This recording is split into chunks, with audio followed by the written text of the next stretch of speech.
Have you noticed how today's world revolves around one thing: connection? We live in an era where being online 24/7 is practically the new standard. Instant replies, constant updates, and proving your availability to everyone around you. In modern dating culture, we've been sold the idea that true love equals constant presence. And yet, here's the paradox. We've never felt more disconnected than we do now. With smartphones, FaceTime, and endless dating apps, people still feel abandoned even in committed relationships. When your partner suddenly pulls away, your first thought is panic. What did I do wrong? Are they falling out of love? This is where we need to talk about a very unique group, people with an avoidant attachment style. They don't play by the rules society has written. They don't text all day. They don't want marathon phone calls. Sometimes, they even disappear without explanation. But here's the truth. Avoidants crave love too, they just take a completely different path to get there. Today, we're diving into their world to uncover: how do avoidants truly attach? Why is their way so different and so misunderstood? And how can you build a relationship with them without losing yourself in the process? If you've ever loved an avoidant or suspect the person next to you is one, what you're about to hear could change the way you think about love forever. Picture this. You walk into a room. In the center, there's a table with two chairs, one for you, one for the person you love. On the table sits a big red button. If you press it, the room fills with warm light, intimacy blooms, and everything feels safe and close. But here's what an avoidant sees. The moment that light comes on, the door behind them locks. No exit, no escape. That is the essence of their psychology. What feels like light to you feels like a trap to them. It's not that they don't want love, they do. But to them, love equals risk. Why? Because their childhood taught them a brutal lesson. Closeness means loss. Vulnerability equals danger. Maybe they were left alone when they needed someone most, or shamed for showing feelings. Over time, their brain learned the safest way to survive was simple: don't rely on anyone. Take Mark and Jessica, for example. They met through an app. Jessica was all in sweet goodnight texts, constant updates, wanting more time together. For Mark, every sweet message felt like a tightening rope. He liked Jessica a lot, but closeness triggered something old, the memory of losing freedom, of pain that comes from trust. For Mark, love wasn't a paradise, it was a war zone, and he had to keep the walls high to stay safe. This is the paradox of avoidance. They crave connection, but their body reacts to intimacy like it reacts to threat. Their heart leans forward, while their survival system screams, "Don't you dare." The closer you get, the more it hurts. It's not a conscious choice. It's a survival mechanism wired deep into their nervous system. While anxious partners find safety in closeness, avoidants find safety in distance. Not because they don't care, but because distance means survival in their emotional code. Think about it. If you grew up in a forest full of traps, would you walk into another forest without armor? That's what love feels like for them. So for an avoidant to truly attach, they must dismantle a wall built over decades, a wall whispering, "If you love too much, you'll lose everything." And you can't smash that wall down with a hammer. You have to show them slowly, patiently, that what's on the other side is safe. In the world of relationships, each attachment style is like a different operating system. If you've ever tried to sync two incompatible devices, you understand how difficult communication can be between an anxious, a secure, and an avoidant partner. It's not that they don't want to connect, it's that they speak completely different love languages. The anxious partner loves with a blazing heart. They dive into relationships head first, pouring out affection, seeking reassurance, texting constantly, and feeling secure only in closeness. For them, love means holding tight the closer, the safer. The secure partner loves like a steady river. They're present, balanced, and responsive. They're not afraid of being abandoned, nor terrified of being overwhelmed. For them, love means steady presence, not too close, not too far. And the avoidant? They love like someone driving a sports car on a winding mountain road. Every time emotions get too close, they tap the brakes. Every time they feel someone riding their bumper, they speed off. For them, love is a journey with hidden dangers, safe only when they feel fully in control of the wheel. Imagine you're the anxious type, dating an avoidant. You sense them pulling away, and your instinct is to reach out. What's wrong? What are you thinking? I need to feel you near. But the closer you move in, the more panic they feel. To them, it's like you're holding a flame to their exposed skin. And so, they do what they believe will keep them safe. They retreat. This is the painful loop that destroys so many relationships. The anxious partner feels abandoned to reaches out.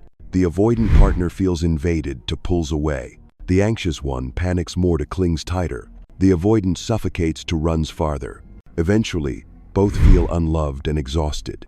The deepest difference lies in emotional sequencing. Avoidants don't lead with the heart, they lead with the mind. They need to feel cognitively safe before they can feel emotionally open. While anxious types move from emotion to connection to trust, avoidants go trust to safety to then emotion. They love in reverse against the current of what society romanticizes. And because of that, people misunderstand them. They're seen as cold, as emotionally unavailable, as manipulative. But the truth is, avoidants aren't wired for emotional games. They're wired for survival. And when loved the right way, they're capable of astonishing depth and loyalty. If you've ever tried to pull an avoidant closer by texting constantly, pushing for quick commitment, or showing frustration when they withdraw, you've probably seen what happens next. They run faster. Not because they don't care, but because your approach triggers their survival alarms. So what actually works? Not tricks, not manipulation, but 8 psychological conditions that make attachment safe for an avoidant. Element 1, intellectual connection, the first key to unlock the door. Imagine trying to enter a fortress. The gate won't open with sweet words or romantic gestures. It only responds to an intellectual code. For an avoidant, love starts in the mind before it reaches the heart. This means, if you want closeness, don't rush into emotional intensity.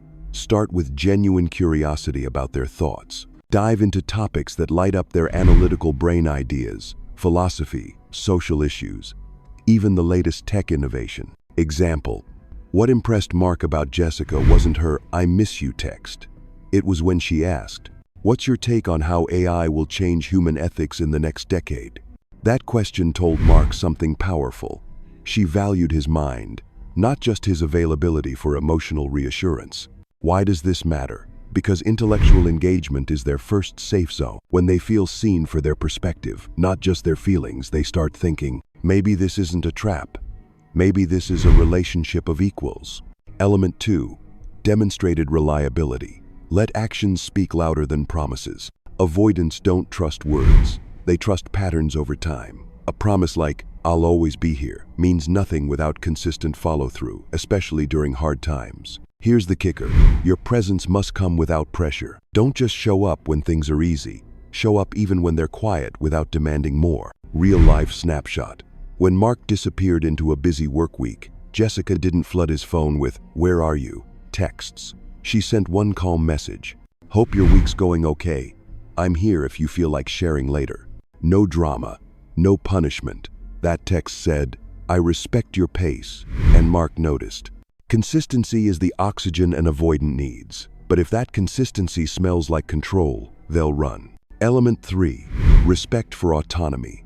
Don't break down the door they're guarding. If there's one thing that makes an avoidant bolt faster than anything else, it's the sense of being controlled. Every time you try to fix them, you confirm their fear that love equals losing freedom. Instead of saying, "You need to text me every day," try this. "I really value the time we connect, but I also respect that you need your own space." This sends the message, you can be yourself here. End of www. Because for avoidance, love is conditional on this one rule. If loving you means losing me, I won't stay. Element 4, emotional safety. No judgment, no comparison, no pressure. Picture this. You're climbing a cliff, and someone yells, "Hurry up, don't be scared." Does that make you feel safer? Number. It makes you panic. That's what emotional pressure feels like to an avoidant. When they finally share something vulnerable, don't respond with, "Finally, I've been waiting for you to open up." Or worse, "You really should see a therapist." End of gray. Those words turn their moment of courage into a moment of shame. Instead, keep it simple. "Thanks for sharing that with me." That sentence whispers, "You're safe here." Element 5, appreciate their real value. Stop staring at the gaps. Our culture glorifies big romantic gestures, long talks, dramatic confessions, constant affirmations. Avoidants rarely do those things. And because of that, people often assume they're cold or unloving. But here's the truth. They love differently, practically, quietly, and with a loyalty that runs deep. They might not say, "I love you" 20 times a day, but they'll fix your flat tire at midnight. They'll remember how you like your coffee. That's their love language. See it, acknowledge it, value it. Element 6. Independence and emotional maturity. Don't make love your life raft. If you lean on them like they're your oxygen supply, they'll suffocate. Avoidants need to see that you have a full life of your own friends, passions, purpose. That loving you doesn't mean signing up to be your sole emotional caretaker. This isn't about pretending to be strong. It's about genuinely standing on your own 2 feet. Because when they see that, they think, okay, loving this person won't drown me. Element 7. Unconditional patience. Patience isn't a strategy. It's a stance. You can't force a seed to bloom faster by yelling at it. Same with avoidance. They need more time to trust. And here's the hard truth. If your patience is just a waiting room for them to change, it's not patience, it's manipulation. True patience says, I accept that this person may never love like an anxious partner dreams of, and I'm okay with that. That acceptance builds safety, and safety opens doors no pressure ever could. Element 8. Natural compatibility. Don't twist yourself into a shape that hurts. Avoidants don't want fireworks every day. They don't crave drama. They crave ease. Think quiet afternoons reading in the same room. Walks where silence feels comfortable, not threatening. If you need constant verbal reassurance, you'll bleed out in this dynamic. But if you can value simplicity and steady presence, this relationship can feel like home. Because in the end, the strongest bond with an avoidant isn't built on intensity, it's built on a rhythm that feels natural for both. There's a brutal paradox in love. What your instincts scream at you to do to pull someone closer often pushes them away faster. With avoidance, this paradox becomes the deepest cut in every relationship. We live in a culture where speed has become the currency of care. Social media taught us everything must be instant. Instant replies, instant love, instant commitment. If he doesn't text back in 10 minutes, he doesn't care. Sociologists call this the convenience culture effect, a world where speed equals sincerity. But here's the trap. The faster you push an avoidant, the faster they confirm their core fear. Love equals loss of freedom. And when that fear spikes, their nervous system slams into fight or flight mode. And guess what? They run. Mistake 1. Chasing when they pull away. Psychologists call this the rubber band effect. The harder you pull, the harder it snaps back. When avoidants sense pressure, they don't just take a step back, they bolt. Not because they hate you, but because their brain screams, if I love you, I'll lose me. But why do we chase? Because modern culture sold us a dangerous myth. If you do more, you'll be loved more. O's. A myth fueled by movies where love is proven through grand gestures, endless texts, marathon calls. We grew up thinking love is a race, and the most persistent runner wins. To an avoidant, that's not a race, it's a hunt. And nobody wants to be prey in their own love story. Mistake 2. Turning patience into a tactic. I hear this all the time. I'll be patient, I'll wait, then they'll change. But here's the truth. If your patience is just a silent contract for future payoff, it's not patience, it's manipulation. Avoidants sense this, like a bird senses a trap under the grass. They smell expectation in your kindness. And expectation, to them, equals pressure. This is where philosophy steps in with a slap of clarity. Freedom is not a bargaining chip for love, and love cannot survive where freedom dies. Nietzsche once said, to love is to wish for someone's growth without seeking to own them. But most people love not to give freedom, but to annex it. And that kills every chance of real connection with an avoidant. Mistake 3. Seeking security through comparison and criticism. My ex used to text me all day, why don't you? Sounds harmless, right? To an avoidant, it's a verdict. You're not enough, change or lose me. When love becomes a test, they're destined to fail. They drop out before it begins. Modern culture glorifies emotional fireworks as proof of love but ignores a simple truth. Some people love quietly by fixing your chair instead of writing a poem. Judge them through the lens of Hollywood romance. And you don't just make them feel less than. You turn love into a stage where they must play a part that isn't theirs. Mistake 4. Using silence as a weapon. Silence can heal, but weaponized silence wounds. Avoidants know this trick. They grew up in homes where affection had strings attached. When you say, "I won't text until you change," you're replaying the exact script that made them run in the first place. And finally, the deadliest mistake of all, believing love alone conquers everything. It doesn't. Love is a seed, but if you plant it in soil stripped of safety, it dies. And for avoidance, that safety is the only nutrient that matters. Without it, no amount of romance will make anything grow. Picture this. You stand before a cage. Inside is a bird. You love it so much, you want it near you forever. So what do? You lock the cage tight, thinking that's how you protect love. But look closely. The bird stops singing. The light in its eyes fades. And one day, though the cage is shut, all you have left is a lifeless shell. That's what happens when we love without understanding one truth. Love cannot breathe where chains exist. Love doesn't grow through control. It grows through freedom. And freedom isn't just the right to leave, it's the right to be yourself. We've talked about avoidance. We've unpacked why they fear closeness, why they build walls. But here's the bigger truth. It's not just them who need safety, you do too. Because if you turn love into a chase, you strip it of its most beautiful essence, choice. I've sat with hundreds of people, tears running down their faces, all saying the same thing. I gave everything, so why did they leave? And I asked them, did you give love or did you give up your freedom? Most drop their gaze in silence, because in their fear of losing someone else, they abandoned themselves first. Remember this, you can't keep someone by making yourself smaller, and you can't make someone stay by gripping harder. Real love never asks you to amputate your identity or turn into a soldier on the battlefield of expectations. So what do you do instead? Start by asking a different question.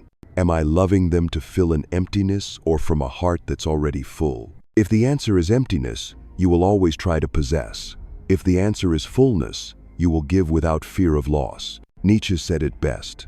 Mature love is not two people gazing at each other, but looking outward together without chains. That's the truth. Love is not about merging into one.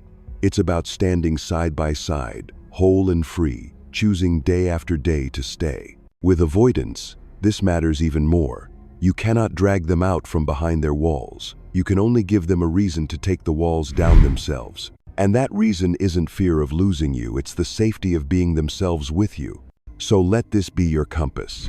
I love you not to own you. I love you so we can both grow without losing ourselves. That isn't just the secret to loving an avoidant. It's the principle for loving anyone while preserving the best parts of you, dignity, freedom, and an unbroken sense of self. Imagine a relationship where you no longer fear losing someone because you no longer lose yourself. A love that isn't a race, isn't a war, but a journey where two people walk side by side, not pulling, not pushing, just holding hands and moving forward. Today, I want you to leave with this. Real love is not an answer to fear. It is a reward for courage. Courage to give freedom, courage to keep your soul intact, courage to love without chain. If you can do that, you won't just reach the heart of an avoidant. You'll reach the highest form of any relationship, to love and still be fully yourself.